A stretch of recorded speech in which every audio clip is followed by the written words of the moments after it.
സ്വപ്നത്തിലെ രാജകുമാരൻ പാർട്ട് 4. വെയിൽ താഴ്ന്നു തുടങ്ങി. എവിടെയാണ് മക്കൾ? യാക്കൂബ് നബി വഴിക്കണ്ണുമായി കാത്തിരിക്കാൻ തുടങ്ങിയിട്ട് ഒത്തിരി സമയം പിന്നിട്ടിരിക്കുന്നു. ആട്ടിൻപറ്റത്തിൻ്റെ ശബ്ദമാണ് പൊതുവെ മക്കളുടെ ആഗമനത്തെ അറിയിക്കുക. ഇന്ന് അതൊന്നുമില്ല റബ്ബേ. എന്തെങ്കിലും അരുതാത്തത് പിണഞ്ഞിരിക്കുമോ? ഇന്നാണെങ്കിൽ പൊന്നുമോൻ യൂസുഫ് കൂടിയുണ്ട് അവർക്കൊപ്പം. ബിന്യാമീനും നബിയും അസ്വസ്ഥരായി. സമയം അങ്ങനെ നീണ്ടു. സൂര്യൻ അസ്തമിച്ചു.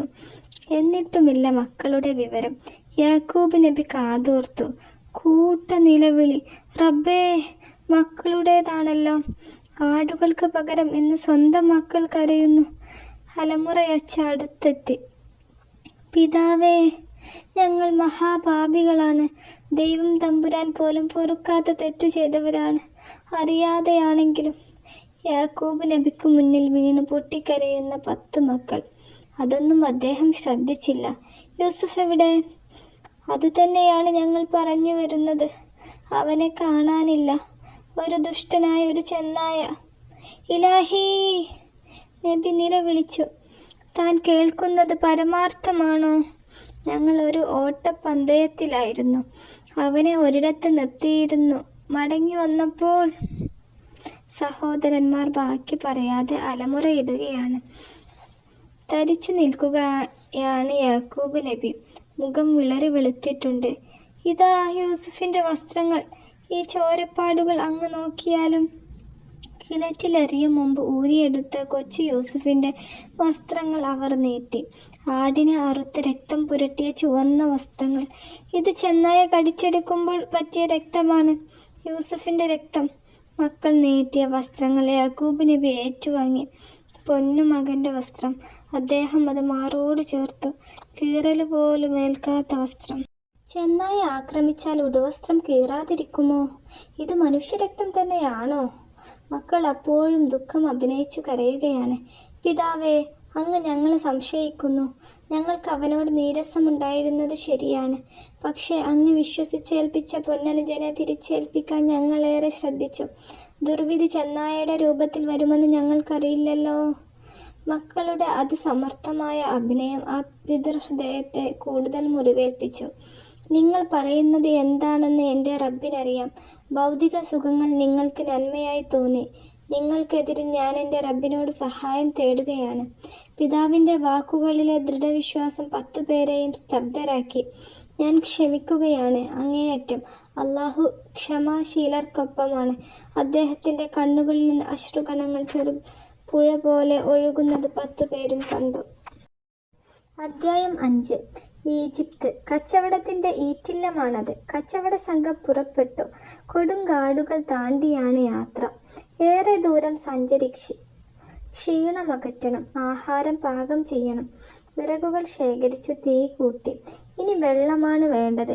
കയ്യിൽ കരുതിയ ശുദ്ധജലം യാത്രയിൽ ഉപയോഗിക്കാനുള്ളതാണ്. തൽക്കാലം കിണറുകൾ അന്വേഷിക്കാം. ഒരാൾ കിണറിനരികിലേക്ക് തൊട്ടിയും കയറിയുമായി നീങ്ങി. പൊട്ടക്കിണറ്റിൽ വീണ യൂസുഫിൻ്റെ ഭയാശങ്കകൾ നീങ്ങിയിട്ടുണ്ട്. അള്ളാഹു സംരക്ഷിക്കുമെന്ന ദൃഢവിശ്വാസമായിരുന്നു അദ്ദേഹത്തിന്. പ്രാർത്ഥനാ നിർഭരനായ ആ കൊച്ചു മനസ്സിൻ്റെ ആശങ്കകൾ അകറ്റാൻ ദൈവത്തിൻ്റെ സന്ദേശവുമായി മാലാഖമാർ എത്തി. മാലാഖമാരുടെ സമാധാനം നിറഞ്ഞ വാക്കുകൾ യൂസുഫിന് കുളിരേകി. യൂസുഫ്, സമാധാനിക്കുക. അവർ ചെയ്തത് എന്താണെന്ന് അവരറിയുന്നില്ല. ചെയ്ത തെറ്റുകൾ ഏറ്റുപറയാൻ ഒരുനാൾ അവർക്ക് വിധിയുണ്ടാകും. റബ്ബിൻ്റെ സന്ദേശവും മാലാഖമാരുടെ സാന്ത്വനവും. സമാധാനത്തിന് ഇനി മറ്റെങ്ങും പോവേണ്ടതില്ല. സ്നേഹനിധിയായ പിതാവിനെക്കുറിച്ച് ഓർത്തപ്പോൾ യൂസുഫിൻ്റെ കണ്ണുകൾ നിറഞ്ഞു. തൻ്റെ തിരോധാനത്തെ എങ്ങനെയായിരിക്കും അവർ അവതരിപ്പിക്കുക? അദ്ദേഹം അത് വിശ്വസിച്ചിട്ടുണ്ടാകുമോ? സഹോദരനായ ബിന്യാമീനോ? അപ്പോഴാണ് മുകളിൽ നിന്ന് ആരുടെയൊക്കെയോ സംസാരം യൂസുഫ് കേൾക്കുന്നത്. ആരായിരിക്കും? തന്നെ തേടി പിതാവും സഹോദരങ്ങളും വന്നതായിരിക്കുമോ? യൂസുഫ് മുകളിലേക്ക് നോക്കി. എന്തോ താഴേക്ക് വരുന്നു. അടുത്തെത്തിയപ്പോഴാണ് കണ്ടത് ഒരു കയറും തൊട്ടിയും. ആരോ വെള്ളം കോരാൻ വന്നതാണ്. യൂസുഫ്, കയറിൽ പിടിക്കുക. ആരാണ് പറയുന്നത്? അരികിലെത്തിയ പാത്രത്തിൽ ചവിട്ടി കയറിൽ പിടിച്ചുകൊണ്ട് യൂസുഫ് നിന്നു.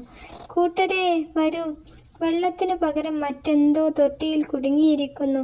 കിണറിനു മുകളിൽ നിന്ന് ഉച്ചത്തിലുള്ള വിളിയൊച്ച. അല്പസമയത്തിനകം കയറും തൊട്ടിയും മുകളിലേക്ക് പൊങ്ങി. ഒരു സംഘം ആളുകൾ തന്നെ നോക്കി ഉറ്റുനോക്കുന്നു. ഇതേതോ മാലാഖ കുഞ്ഞാണോ? ഇവനെങ്ങനെ ഈ പൊട്ടക്കിണറ്റിൽ അകപ്പെട്ടു? ആളുകൾ അതിശയം പ്രകടിപ്പിക്കുകയാണ്. ഇതുപോലൊരു കുട്ടിയെ മുമ്പ് കണ്ടിട്ടില്ലെന്നും തങ്ങൾക്കു കിട്ടിയ നിധിയാകുമെന്നും അവർ ചർച്ച ചെയ്തു.